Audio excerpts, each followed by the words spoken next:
Good evening all of you. Good evening sir. तर क्यूआरसीचं जे quality excellence and research सेंटरचं जे आहे ते मला वाटतं इंट्रोडक्टरी लेक्चर तुमचं मॅडमने घेतलेलं आहे. आपण हे सेकंड लेक्चर चालू करतोय. त्याआधी पुन्हा एकदा आपण हा कोर्स कशासाठी घेतोय आणि त्याचं नेमके उद्दिष्ट काय आहे, त्याच्यातून आपल्याला काय साध्य करायचे ते मी एक्सप्लेन करतो. आपण जर पाहिलं तर आपण सध्या आता तुमच्यापैकी काही लोक व्यवसायामध्ये असतील किंवा काही लोक व्यवसायामध्ये येण्याचा विचार करत असतील, काही स्टुडंट्स असतील. सगळ्यात फार्मास्युटिकल इंडस्ट्री समोरच नाही तर रिटेल सेक्टर आणि होलसेल सेक्टर समोर सुद्धा सध्या खूप मोठे चॅलेंजेस आहेत. आणि आपण व्यवसाय करताना जर तो व्यवसाय व्यवस्थित पद्धतीने आणि प्रॉपर वेने जर आपण व्यवसाय केला नाही तर मात्र आपल्याला त्याच्यामध्ये लॉस सहन करावा लागतो. आणि आपण आधी जसं म्हणतात ना की आपण सगळ्यात आधी आपल्या घरामध्ये आपण पाहिलं पाहिजे. आता सवय कशी लागली आहे लोकांना, व्यवसाय चालत नाहीत, कॉम्पिटिशन खूप झाली आहे, बाजूचा डिस्काउंट देतो म्हणून मला फटका बसतो, ऑनलाईनचं ऑनलाईन मेडिसिन विकले जातात म्हणून माझा व्यवसाय बंद पडलाय. म्हणजे असे प्रकार मी पाहिलेत की ज्या ठिकाणी, ज्या गावामध्ये अजून ऑनलाईन म्हणजे काय हे सुद्धा लोकांना माहित नाहीये, अशा गावातला केमिस्ट किंवा फार्मासिस्ट सुद्धा आरडाओरडा करत असतो की ऑनलाईन मुळे आमच्या व्यवसायावरती परिणाम झाला, ऑनलाईन मुळे आम्हाला फटका बसला. म्हणजे ज्यांचा कोणत्याही गोष्टीशी अर्थार्थी काही संबंध नसतो ते लोक सुद्धा व्यवसायातल्या अडचणी किंवा हे जे असतं ते सांग म्हणतात की आजकाल हा व्यवसाय चालत नाही, या व्यवसायामध्ये काही अर्थ राहिला नाही किंवा मार्जिन्स मिळत नाहीत किंवा सगळ्या पद्धतीने नुसता आरडाओरडा करणे असा प्रकार चालू असतो. तर आपल्याला हेच पाहायचं ह्या क्वालिटी एक्सलन्स अँड रिसर्च सेंटरच्या कोर्समध्ये की आपण कुठे कुठे आपल्या दुकानामध्ये सुधारणा केल्या पाहिजेत. अगदी 20 वर्ष, 25 वर्ष, 30 वर्ष ज्यांची फार्मसी आहेत किंवा मेडिकल दुकानं आहेत, हे लोक सुद्धा अनेक चुका आजकाल करतात. आणि या ज्या चुका आहेत या चुका मुख्यत्वे की काळानुसार आपण बदलत नाही, म्हणजे चेंज आपण अडॉप्ट करत नाही. आणि त्याचा फटका सगळ्यात मोठा बसतो आणि मग 20 वर्ष 30 वर्ष एक्सपिरियन्स असून सुद्धा आपलं दुकान लॉसमध्ये चालतं किंवा आपल्याला त्यातून कुठल्याही प्रकारे जास्तीचं प्रॉफिट मिळत नाही किंवा व्यवसाय वाढत नाही. आणि मग आपण सिस्टमच्या नावाने, मग आपण इतर गोष्टींच्या नावाने आरडाओरडा करायला सुरुवात करतो. तर आपल्याला या संपूर्ण कोर्समध्ये आपलं दुकान कसं चालवायचं, आपण आपलं घर आधी स्वच्छ कसं करायचं आणि आपण आपल्या दुकानामध्ये कशा पद्धतीने, म्हणजे आपल्या घरामध्ये व्यवसायामध्ये कशा पद्धतीने आपल्याला आधी सेल्फ डिसिप्लिन व्हायचंय याच्याविषयीचा आपण विचार करणार आहे. आणि नंतर मग आपण शेवटच्या टप्प्यामध्ये कॉम्पिटिशन कशा कशाचे आहे, त्या कॉम्पिटिशनला तोंड कसं द्यायचं, त्या कॉम्पिटिशन मध्ये कसं उतरायचं किंवा कशा पद्धतीने काही गोष्टींपासून आपल्याला बाजूला राहायचं, हे आपल्याला मुख्यत्वे या क्वालिटी एक्सलन्स अँड रिसर्च सेंटरच्या कोर्सेसमध्ये शिकायचंय. तर मी सचिन भालेकर, मी साधारणतः मागच्या 20 ते 25 वर्षापासून फार्मसी इंडस्ट्रीमध्ये आहे. त्याच्या आधीपासून म्हणजे 1999 पासून मी रिटेल सेक्टरमध्ये आणि होलसेल सेक्टरमध्ये काम करतो. माझे स्वतःचे रिटेल स्टोर्स आहेत, होलसेल आहे, मॅन्युफॅक्चरिंग युनिट आहे. आणि त्याचबरोबर फार्मासिस्टला गाईड करताना ज्या प्रॅक्टिकल अडचणी येतात त्या प्रॅक्टिकल अडचणींविषयी आपण डिस्कस करणार आहेत. कुठल्याही प्रकारचे थेरॉटिकल कन्सेप्टवरती आपण काम नाही करणार. ड्युरिंग दिस सेशन्स तुम्हाला ज्या काही डाऊट्स असतील ते डाऊट्स तुम्ही मांडू शकता, डिस्कस करू शकता, त्यावरती आपण व्यवस्थित चर्चा करून त्यातून मार्ग काढण्याचा प्रयत्न करू. तर सगळ्यात आधी आपल्याला सुरुवात कुठून करायची आहे, तर औषध साठा व्यवस्थापन म्हणजे ड्रग स्टोअर बिझनेस मॅनेजमेंट तर आपण शिकतोच, डीप सिलेबसमध्ये ड्रग स्टोअर बिझनेस मॅनेजमेंट आहे. परंतु ड्रग स्टोअर बिझनेस मॅनेजमेंट शिकताना किंवा ड्रग स्टोअरचं मॅनेजमेंट करताना, आपल्या फार्मसीचं मॅनेजमेंट करताना कुठून आपण सुरुवात केली पाहिजे आणि कुठं आपण थांबलं पाहिजे किंवा कुठं आपला एंड पॉइंट पाहिजे, या गोष्टी आपल्याला सगळ्यात महत्वाची गोष्ट असते. तुम्ही जर पाहिलं की आजकाल जर तुम्ही व्यवस्थित ऑब्झर्वेशन केलं तर दुकानं अगदी चकाचक लोक बनवायला लागले. म्हणजे अतिशय चांगलं फर्निचर, त्या फर्निचरला एक इलिगन्स येईल अशी लाइटिंग, कलर कॉम्बिनेशन आणि व्यवस्थित दुकानामध्ये सेग्रिगेशन ऑफ द गुड्स, म्हणजेच व्यवस्थित दुकानामध्ये औषधांची मांडणी केलेली असते. आणि हे का केलं जातं, तर आपल्याकडे कस्टमर असेल किंवा पेशंट्स असेल आपल्या दुकानाकडे अट्रॅक्ट व्हावेत म्हणून हे सगळं केलं जातं. आता पेशंट अनेक लोक म्हणतात तो शेजारचा डिस्काउंट देतो म्हणून त्याच्याकडे दुकानदार त्याच्याकडे कस्टमर जातात किंवा पेशंट जातात. पण आपण स्वतःच इव्हॅल्युएशन करत नाही की आपल्या दुकानाची रचना, आपल्या दुकानाचं स्ट्रक्चर, आपल्या दुकानाचा बोर्ड, आपल्या दुकानात असलेली लाइटिंग, आपल्या दुकानात असलेली स्वच्छता ही, आणि तो नवीन दुकानदार जो येतो किंवा नवीन फार्मासिस्ट जो येतो तो फार्मासिस्ट ज्या पद्धतीने त्याचं दुकान बनवतो किंवा अट्रॅक्टिव्ह बनवतो त्याही गोष्टीचा त्याच्यामध्ये खूप मोठा डिफरन्स असतो. त्याही गोष्टीमुळे लोक अट्रॅक्ट होतात आणि त्या दुकानामध्ये जातात. आतमध्ये गेल्यानंतर काउन्सिलिंग कसं करायचं, त्या कस्टमरला, पेशंटला कशा पद्धतीने आपल्याला पटवून द्यायचं आणि कशा पद्धतीने आपला माल विकायचा, त्याच्या प्रिस्क्रिप्शनच्या व्यतिरिक्त काही गुड्स आपल्याला जसं कॉस्मेटिक्स असतील ते कसे विकता येतील याच्याविषयी मात्र आपण कधीही विचार करत नाही. तर हेही आपल्याला या कोर्समध्ये शिकायला मिळणार आहे. तर आपण सुरुवात करूयात की आपल्या दुकानाची सुरुवात म्हणजे आपण कोणत्या कोणत्या गोष्टींकडे आपल्या दुकानामध्ये लक्ष दिलं पाहिजे. सगळ्यात महत्वाची गोष्ट, आपल्या दुकानामध्ये आपण ज्या वेळेला एंट्री करतो त्या वेळेला काउंटरची परिस्थिती असेल किंवा दुकानाचा बोर्ड असेल, हा खूप मोठा रोल याच्यामध्ये प्ले करतो की आपल्या दुकानाचा बोर्ड कसा असला पाहिजे. बोर्ड व्यवस्थित, असं नेसेसरी नाहीये की फार मोठी लाइटिंग बोर्ड वरती करा, फार चकाचक काहीतरी वेगळं काहीतरी फोकस त्याच्यावरती लावा आणि लाईटचाच बोर्ड पाहिजे किंवा त्याच्यावरती फार मोठा खर्च करा, असं फार गरजेचं नाही. परंतु आपला बोर्ड निदान फाटलेला तुटलेला नसावा, तो व्यवस्थित असावा आणि तो बोर्ड व्यवस्थित पद्धतीने लावलेला सुद्धा असावा. तो एका बाजूने तिरका झालाय, खाली लोंबतोय, अनेक ठिकाणी मी पाहतो की त्या बोर्डवरचा फ्लेक्स फाटलेला आहे, धुळीने तो बोर्ड माखलेला आहे, त्याला वर्षानुवर्ष साफ केलेला नाही, आणि विचारल्यानंतर ते सांगतात आमच्या दुकानाला काही गरज नाही, आमचं दुकान 30 वर्षापासून इथे आहे आणि त्यामुळे लोक आम्हाला ओळखतात आणि दुकानामध्ये येतात. या सगळ्या गोष्टी 20 वर्ष 30 वर्ष ही जी आपल्या डोक्यामध्ये संकल्पना असते, याच गोष्टी आपल्याला मारक ठरतात आपला व्यवसाय वाढवण्यासाठी. लोकांची एक सहनशीलता असते, कस्टमर असेल, पेशंट असेल किंवा जो ग्राहक आपला असतो, या ग्राहकाची एक सहनशीलता असते, एक एंड पॉइंट असतो त्यांच्या सहनशीलतेला, की ते काही दिवस तुमच्याकडे दुर्लक्ष करतात. जुना केमिस्ट आहे, जुना फार्मासिस्ट आहे, पण ज्या वेळेला तुमच्या कॉम्पिटिशन मध्ये एखादा चकाचक दुकानदार उतरतो किंवा तो चांगलं फर्निचर घेऊन, चांगली लाइटिंग करून, स्वच्छता आणि अट्रॅक्टिव्हनेस देतो, त्यावेळेला मात्र तो तुमचा जो ग्राहक असतो तो तुमच्यापासून तुटण्याची 90% शक्यता असते. 10% फक्त तुमच्या विश्वासावरती तो टिकतो. त्यामुळे मार्केटमध्ये जर उतरायचं असेल तर आपल्याला स्वच्छता घेऊन आणि क्लिनलीनेस, हायजेनिक कंडिशन, बोर्डची कंडिशन, सगळ्यात आधी मी बोर्डवरती फोकस करतो. बोर्ड व्यवस्थित असला पाहिजे. कायद्याच्या पॉइंट ऑफ व्ह्यू बोर्डवरती केमिस्ट अँड ड्रगिस्ट लिहिलेलं पाहिजे. त्याच्या बरोबरीने त्याच्यावरती फार्मासिस्टचं नाव आणि फार्मासिस्टचा मोबाईल नंबर टाकायला विसरू नका. कारण आजकाल जर तुमचं दुकान बंद असेल तर लोकांना ऑनलाईनच्या पद्धती इतक्या सोप्या झालेल्या आहेत की ऑनलाईनच्या पद्धतीमुळे लोक व्हॉट्सअपवरती किंवा फोनवरती सुद्धा ऑर्डर देतात आणि त्यावेळेला तुम्हाला ती सर्व करता आली पाहिजे. तो स्पीडी ऑर्डर डिलिव्हरी किंवा सर्व्हिंग द कस्टमर याच्याविषयी आपण नंतरच्या लेक्चर्समध्ये पाहणारच आहे.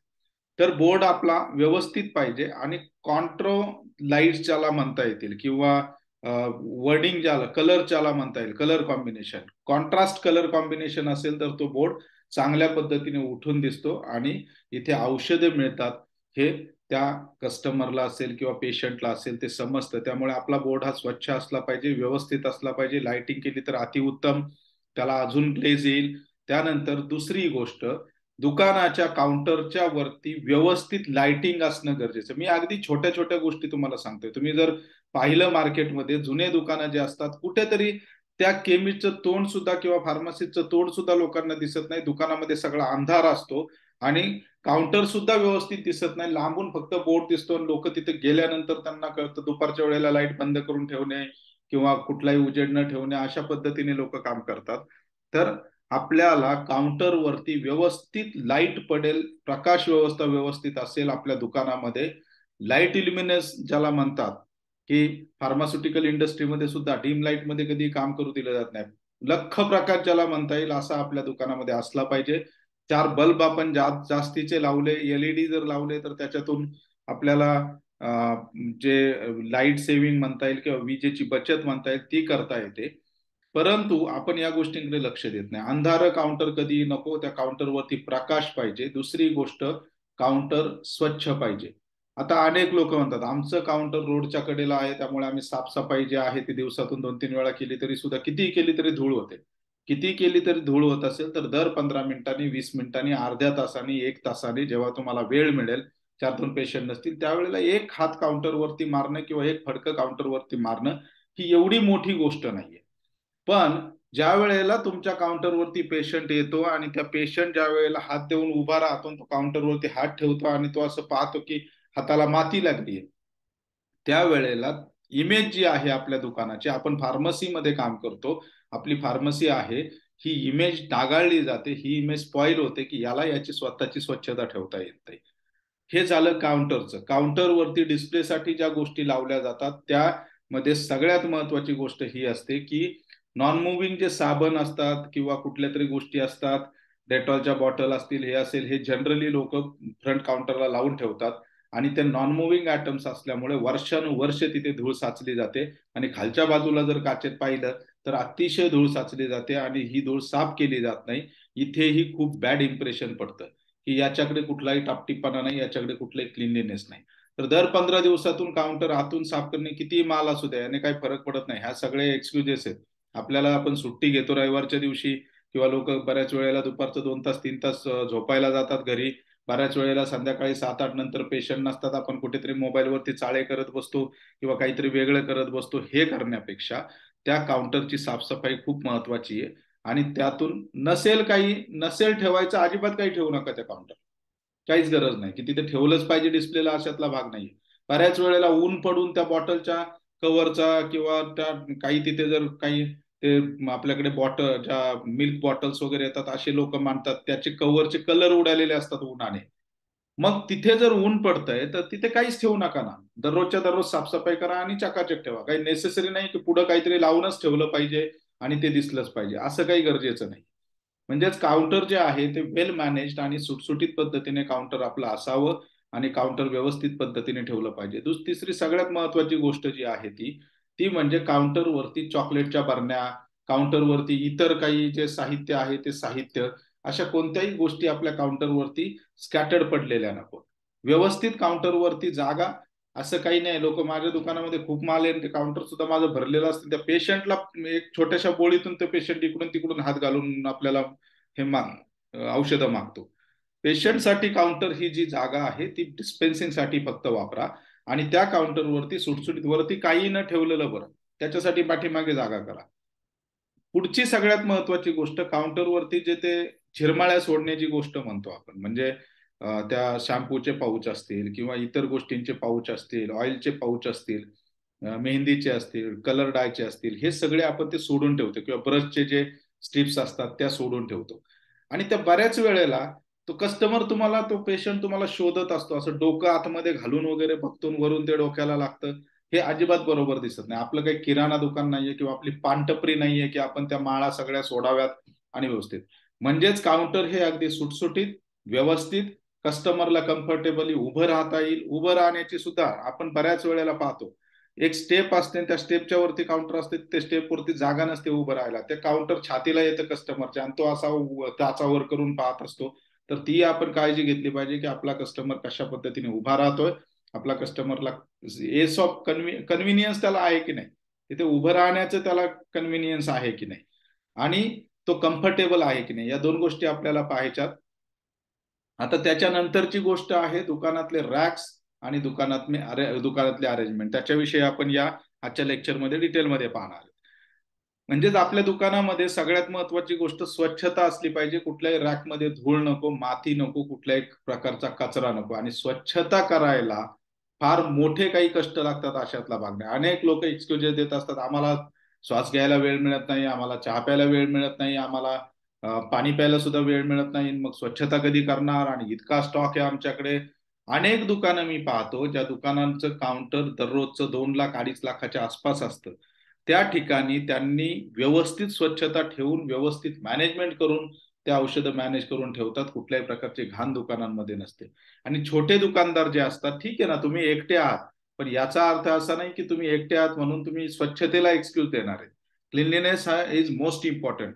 आणि मग कधीतरी ड्रग इन्स्पेक्टर्स येतात, ड्रग इन्स्पेक्टर इन्स्पेक्शन करतात आणि कुठेतरी माती असते, हे असते, ते त्याच्यावरती ताशेरे ओढतात, शेरा मारतात, या दुकानामध्ये अजिबात क्लिनलीनेस नव्हता. आणि मग आपण नको ते बोलायला लागतो, ग्रुपमध्ये असेल किंवा मित्रांमध्ये असेल किंवा इतर ठिकाणी असेल, आपण आपल्या चर्चा करायला लागतो की काय ते ड्रग इन्स्पेक्टर आला, माझ्याकडे फक्त काय थोडीशी धूळ सापडली, काउंटरवरती धूळ होती आणि हे होती, तरी सुद्धा हे लोक कारवाया करतात. का करू नये कारवाया? आपण औषधं विकतो, आपण पेशंटला ती औषधं विकतो. अशा वेळेला आपली जबाबदारी आहे, ज्या ठिकाणी आपण औषधांचा साठा ठेवतो, ज्या ठिकाणी आपण औषध विक्री करतो, त्या ठिकाणी स्वच्छता असावी. हा एक पेशंट पॉईंट ऑफ व्ह्यू झाला. पण बिझनेस पॉईंट ऑफ व्ह्यू जर म्हटलं तर ज्या ठिकाणी आपण पैसे कमावतो, ज्या पैशांवरती आणि ज्या दुकानावरती आपलं घरदार चालतं, आपले सगळं गरजा पूर्ण होतात, ते ठिकाण सुद्धा आपण जर व्यवस्थित आणि स्वच्छ ठेवणार नसेल तर मात्र मग आपल्याला दुकानात व्यवसाय करण्याचा सुद्धा राईट नाहीये. की आपल्याला लाज वाटली पाहिजे. आपण ठीक आहे, आपल्याला वेळ मिळत नाही, घरातल्या कुठल्या तरी एखाद्या व्यक्तीला हाताशी मदतीला घ्या. क्लिनलीनेस करण्यासाठी फार्मासिस्टच असावा असं काही नाहीये. त्या व्यक्तींच्या मदतीने क्लिनलीनेस करा. फार तुम्हाला अजिबातही वेळ मिळत नाही, रविवारच्या दिवशी एखादा बाहेरचा क्लिनिंग करण्यासाठी एखादा माणूस रोजंदारीवरती घ्या. 500 रुपये 1000 रुपये देऊन कोणी मोलकरी नसेल किंवा कोणी हे असेल तर रोजंदारीवरती त्या माणसाला हे करा आणि त्याच्याकडून सगळं क्लिनिंग आणि क्लिनलीनेस करून घ्या. तर या ज्या गोष्टी आहेत, या सगळ्या गोष्टी आपल्याला क्लिनलीनेसच्या बाबतीत, हायजेनिक कंडिशनच्या बाबतीमध्ये काळजी घेतलीच पाहिजे आणि ते क्लिनलीनेस आपल्या दुकानांमध्ये ठेवलं पाहिजे. आता आपण प्रोसीड करूयात की आपल्याला सगळ्यात महत्वाची गोष्ट, फार्मासिस्ट असल्याशिवाय दुकानामध्ये कोणत्याही प्रकारे आपण औषधाची विक्री करता कामा नये. ड्रग अँड कॉस्मेटिक ऍक्ट 1940 नुसार आपल्याकडे फार्मासिस्ट मस्ट आहे. फार्मसी ऍक्ट 1948 नुसार सुद्धा फार्मासिस्ट मस्ट आहे. आणि विदाऊट फार्मासिस्ट आपण कोणत्याही प्रकारच्या औषधं विकता कामा नये. अनेक नॉन फार्मासिस्ट असतात, ते स्वतःला शहाणे समजतात, त्यांना वाटतं की आम्ही फार्मसी चालवतो, 20 वर्षापासून आम्हाला सगळे औषधं तोंडपाठ झालेत, आम्हाला सगळं माहितीये. तरीही फार्मासिस्टच्याच देखरेखीखाली औषधाची विक्री झाली पाहिजे असं कायदा सांगतो, ते कायदा पालन करणं आपल्याला बंधनकारक आहे. अनेकदा नॉन फार्मासिस्टच औषधं देतात, फार्मासिस्ट कुठेतरी घरी जाऊन बसतो किंवा तो आलेलाच नसतो. पण ज्या वेळेला ड्रग इन्स्पेक्टर येतात त्यावेळेला त्याला बोलवून घेतलं जातं, सांगितलं जातं तो टॉयलेटला गेला होता, तो जेवायला गेला होता, तो थोडा बाहेर गेला होता आणि आत्ताच गेला होता, असले काहीतरी कारण सांगितले जातात. तर लक्षात घ्या, ड्रग ऑफिसर हे आपल्यापेक्षा, आपण फार्मासिस्ट असतो, आपण बी फार्म झालेले असतो किंवा डी फार्म झालेले असतो आणि ते बी फार्म करून एमपीएससी करून अधिकारी झालेले असतात आणि त्यांचं जे कॉमन सेन्स आणि त्यांचं जे जनरल नॉलेज असतं ना, ते आपल्यापेक्षा खूप जास्त पटीने चांगलं असतं आणि म्हणून ते अधिकारी असतात आणि त्यात ते इन्स्पेक्टर असतात. त्यांची नजर बरोबर कुठे, जसं आपण म्हणतो ना की ट्रॅफिक हवालदार जो असतो, ट्रॅफिक पोलीस जो असतो ना, तो बरोबर ज्याच्याकडे लायसन्स नसतं ना त्यालाच बरोबर बाजूला घेतो. तसंच ड्रग इन्स्पेक्टर हे अतिशय हुशार असतात, त्यांना बरोबर कळतं कोणता फार्मासिस्ट नियमितपणे असतो आणि कोणता फार्मासिस्ट जेवायला गेला आणि कोणता फार्मासिस्ट कुठे गेला होता. ही गोष्ट जी आहे ही सगळ्यात महत्वाची गोष्ट लक्षात घ्या. आपल्या फार्मसीमध्ये फार्मासिस्ट मस्ट आहे, फार्मासिस्टनेच मेडिसिन द्यावे. जर फार्मासिस्ट खरोखर जेवायला गेला असेल किंवा फार्मासिस्ट खरोखर 15-20 मिनिटासाठी बाहेर गेला असेल तर कुणीही तुम्हाला तुमच्या दुकानामध्ये औषधे मागितले तर त्या औषधांना सगळ्यात महत्वाची गोष्ट आहे, त्यांना नकार द्या किंवा थांबा 15 मिनिटं 20 मिनिटं, माझा फार्मासिस्ट येईल मग मी औषध देतो. ओव्हर कॉन्फिडन्स मध्ये जाऊ नका, कारण औषधं मागणारी व्यक्ती ड्रग इन्स्पेक्टर असू शकते. आणि एकदा का तुम्ही फार्मासिस्ट शिवाय औषधं दिलीत किंवा बऱ्याचदा फार्मासिस्ट आपण असतो, आई वडील तिथे उभे असतात, कुणीतरी भाऊ उभा असतो, त्यांना वाचता लिहिता येतं, ते बघतात, ते कुठून तरी औषध शोधतात आणि देतात आणि त्यावेळेला त्यांच्यावरती कारवाई होऊ शकते आणि आपल्यावरती कारवाई होऊ शकते. म्हणून शक्यतो फार्मासिस्टच्या उपस्थितीमध्ये, शक्यतो नव्हे 99.99% फार्मासिस्टच्या उपस्थितीमध्येच मेडिसिन डिस्पेन्सिंग झालं पाहिजे. आणि तेही ड्रग इन्स्पेक्टरला फसवण्याच्या नादामध्ये आपण स्वतः फसलो जातो, कायद्याच्या कचाट्यामध्ये अडकतो. आता पुढची गोष्ट सगळ्यात महत्वाची, ज्या पद्धतीने आपल्याकडे आपण ज्या पद्धतीने डिस्पेन्सिंग म्हणजे मेडिसिन खरेदी करताना परचेस ऑर्डर जी देतो किंवा जे मागवलंय तेच दुकानात आलंय का ते बघा. आलेली औषधं जी आहेत ती ब्रेकेज नसेल किंवा डॅमेज नसतील, त्याची एक्सपायरी नीट तपासून घ्या. आणि सगळ्यात महत्वाची गोष्ट, खरेदी केलेली औषधे दुकानात घेताना त्याच्यावरती बॅच नंबर आणि बिलावरती लिहिलेला बॅच नंबर एकच आहे का तेही तपासून घ्या.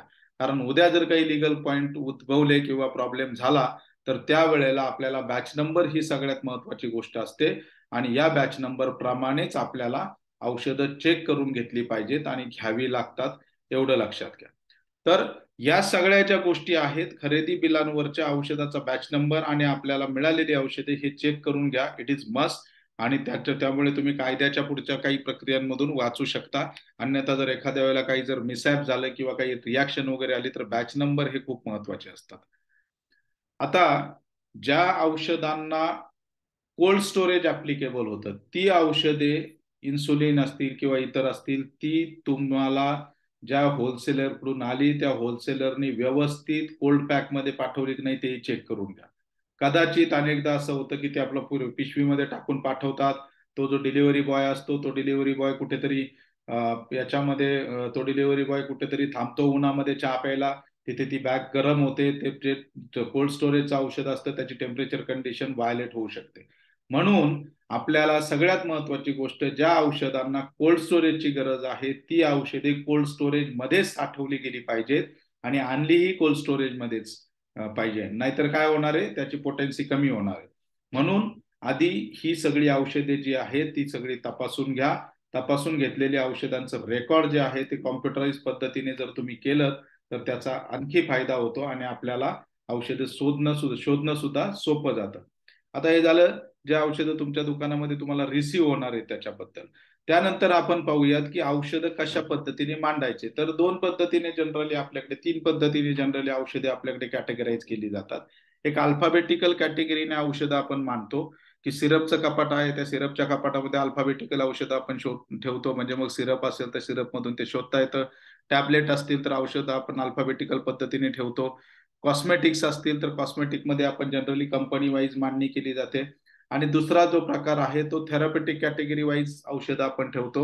तिथे मात्र फार्मसीचं नॉलेज हे अपग्रेडेड पाहिजे की जर पीपीआयज असतील म्हणजे ओमेप्राझोल, लान्सोप्राझोल किंवा एसोमेप्राझोल अशी जी अँटासिड औषधं असतील ही एका कॅटेगरीची आहेत म्हणून ती एका कप्प्यामध्ये ठेवायची वेगवेगळ्या कंपन्यांची.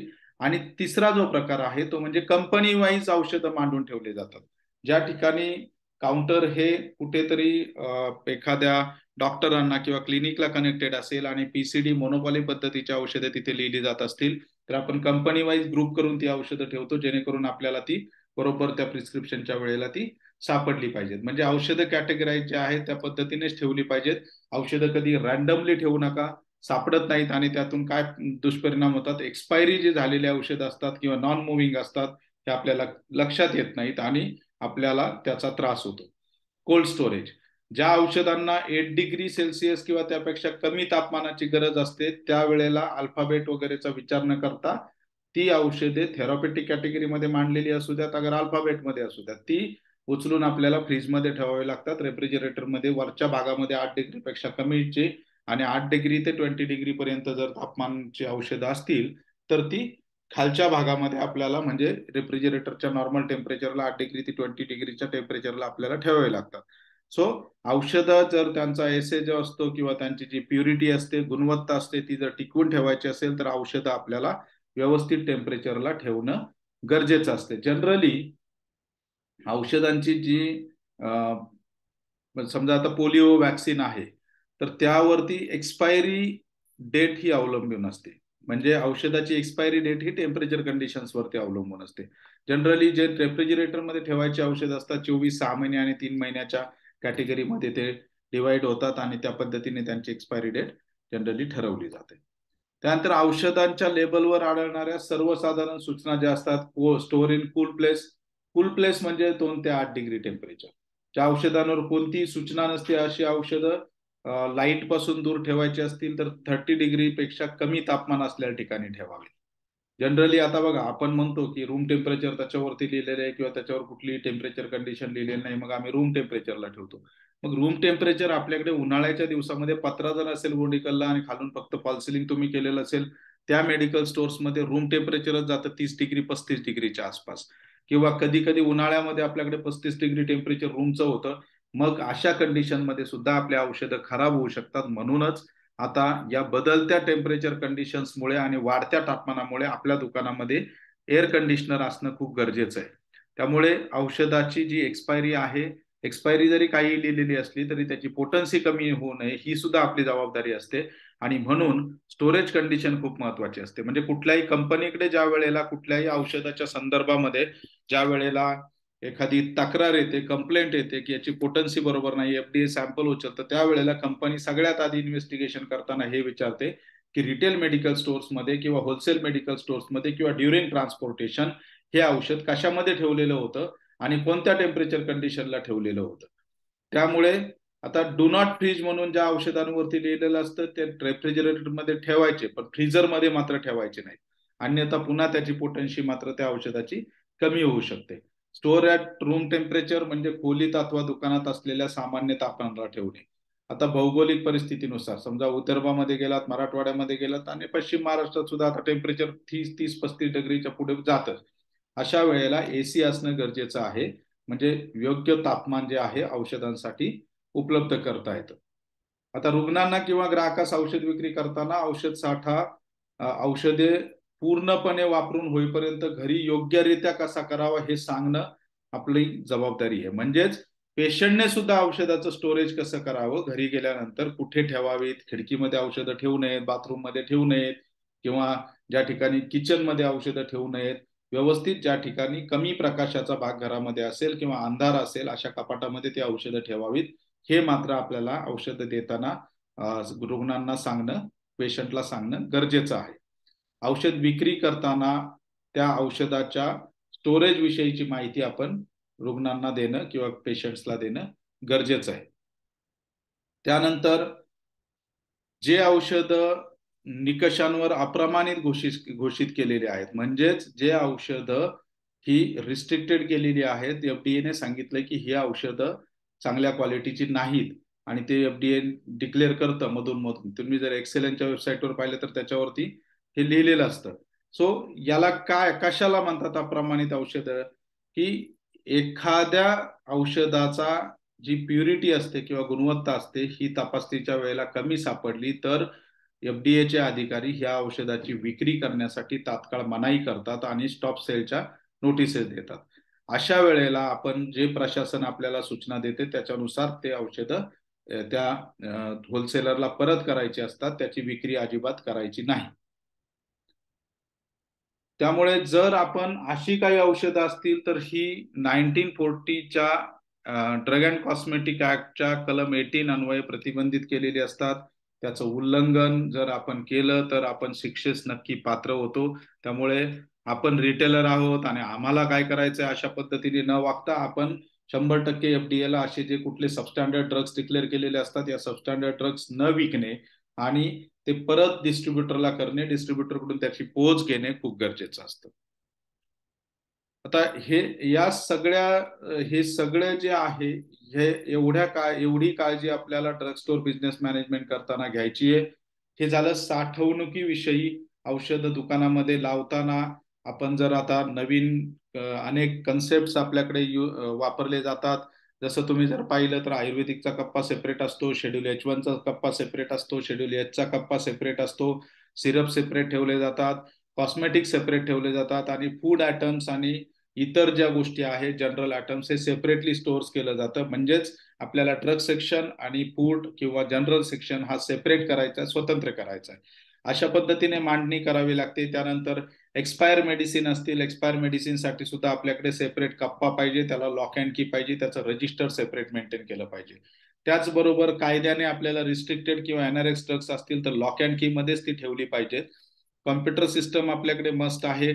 इथून पुढच्या काळामध्ये तोंडी हिशोब किंवा तुम्ही सगळ्या औषधांचं ज्या पद्धतीने रिकॉल प्रोसेसेस वगैरे एफडीए कडून वापरल्या जातात त्यानुसार आपल्याला सॉफ्टवेअर घेणं खूप गरजेचं आहे. आणि सॉफ्टवेअर असेल तर आपले जवळपास 70% ड्रग स्टोअर मॅनेजमेंटचे कामं जे आहेत ते सॉफ्टवेअरमुळे कमी होतात. आता अनेक लोक म्हणतात मग सॉफ्टवेअर घेऊन आम्ही दररोज बिल मारत बसू का? हो, प्रत्येक गोष्टीचं बिल पाहिजे. तुम्ही जर मेड प्लस मध्ये गेलात, तुम्ही जर त्या मोठ्या चेन शॉपीच्या दुकानांमध्ये गेलात, जसं वेलनेस वगैरे आहे, तिथे गेलात तुम्ही एक कॅडबरी चॉकलेट घेतलं तरी त्याचं बिल मारलं जातं. ते बिल का मारलं जातं? कारण त्यातून स्टॉक टॅली होतो आणि स्टॉक मॅनेजमेंटसाठी ते चांगलं असतं. आणि त्याचबरोबर आपण काय म्हणतो, त्यांच्याकडे खूप सारे लोक असतात त्यामुळे ते मॅनेज करू शकतात. आपल्याकडेही आपल्या सेल काय त्यांच्या इतका 2 लाख नसतो. 10,000 सेल असेल तर आपल्याला एकट्याला ते मॅनेज होणं 100% पॉसिबल आहे. तर या सगळ्या गोष्टी आज आपण याच्यामध्ये पाहिल्या. पुढच्या लेक्चरमध्ये आपण ड्रग स्टोअर मॅनेजमेंट करताना आपल्याला लिगल गोष्टी कुठल्या कुठल्या आपल्याला कव्हर केल्या पाहिजेत किंवा कुठल्या कुठल्या गोष्टींची काळजी घेतली पाहिजे, जेणेकरून एफडीएचे इन्स्पेक्शन झाल्यानंतर आपण ट्रबलमध्ये येऊ नये, त्याविषयी आपण पुढच्या लेक्चरमध्ये ऐकणार आहोत. तर आजच्या लेक्चरमध्ये आपण पूर्णपणे दुकानाची मांडणी, अरेंजमेंट, पेशंट कशा पद्धतीने स्वच्छता ठेवावी, टेम्परेचर कंडिशन्स, या सगळ्या गोष्टी पाहिल्या. Thank you very much. कुणाच्या काही क्वेरी असतील तर सेशन मी पुन्हा कनेक्ट करायला सांगतो, कारण आपलं सेशन आता एंड होईल इथे. किंवा विचारू शकता आताही जर कोणाच्या काही क्वेरी असतील तर. काही शंका आहेत कोणाच्या?